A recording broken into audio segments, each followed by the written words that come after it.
وخلاقي وحرزي وموئلي. So I wanted to then quickly just talk about lowering the gaze. I want to take the example of one of the companions of the Prophet ﷺ. His name was Tha'laba ibn Abdul Rahman. He was a young man about the age of 16, and he used to always run errands for the Prophet ﷺ. He would send him here and he would send him there to do something for him. So one day the Prophet ﷺ sent him to do something, and he was walking through the city of Medina, and he passed by a house with an open door. So he glanced inside and he saw a type of curtain that they used to cover the shower area. And the wind blew that curtain, and he saw a woman, a Muslim woman inside that was bathing. And it's as if he glanced for too long, or he looked for a bit too long until he saw something, and then he came to his senses.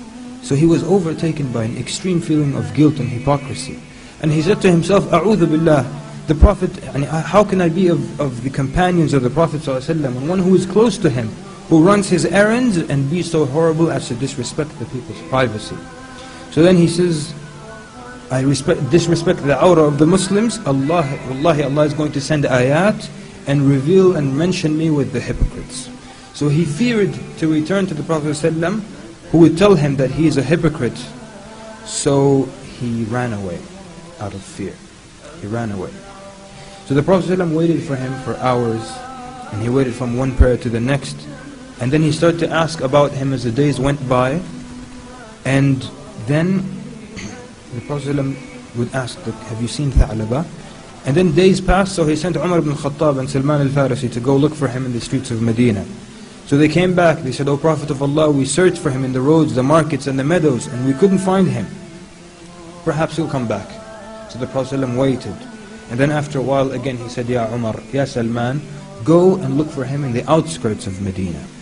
So they went and they came to a set of mountains between Mecca and Medina, where some nomads were herding their goats.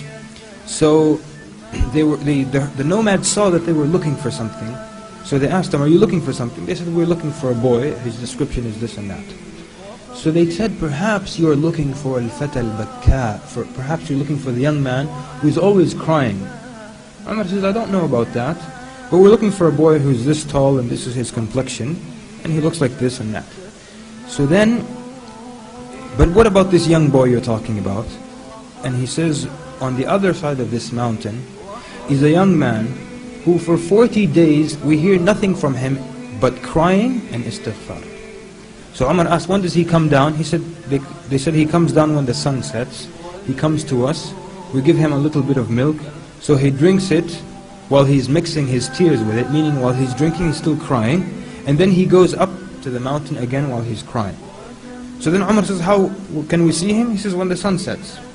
So Umar hid, and Salman radiallahu anhu, they hid, and when the sun set, Tha'laba ibn Abdul Rahman radiallahu anhu came down, looking sad and dejected, his head lowered, the tears running down his face, and he has lost a lot of weight.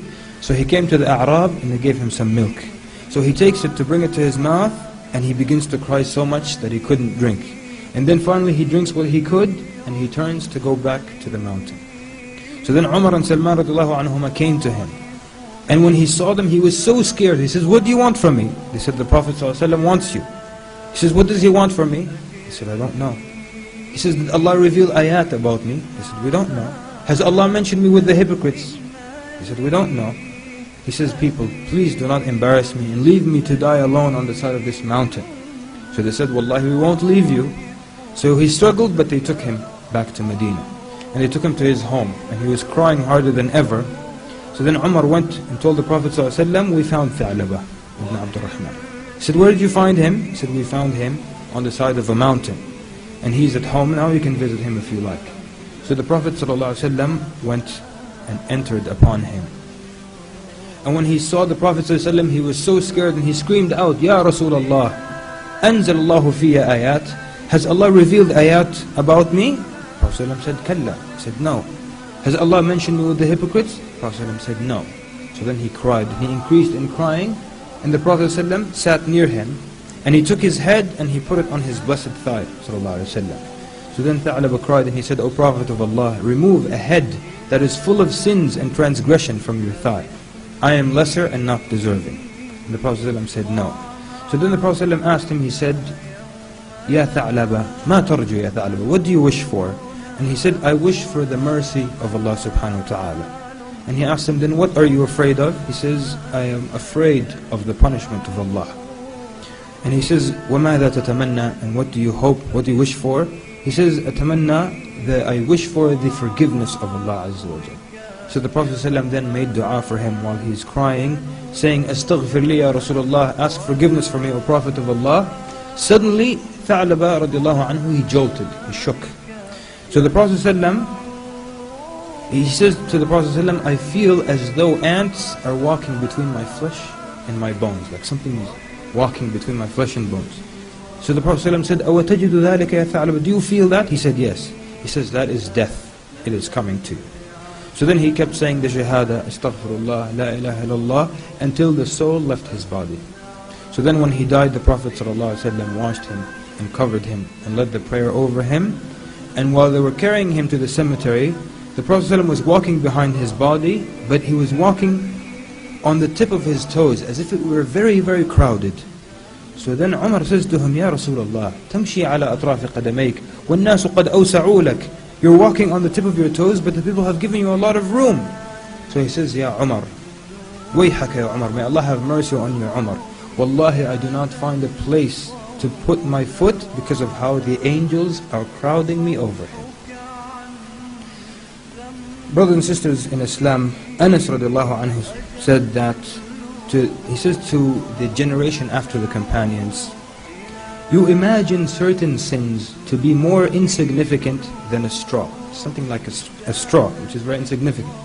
But at the time of the Prophet ﷺ, we used to count them among those things that can destroy a man.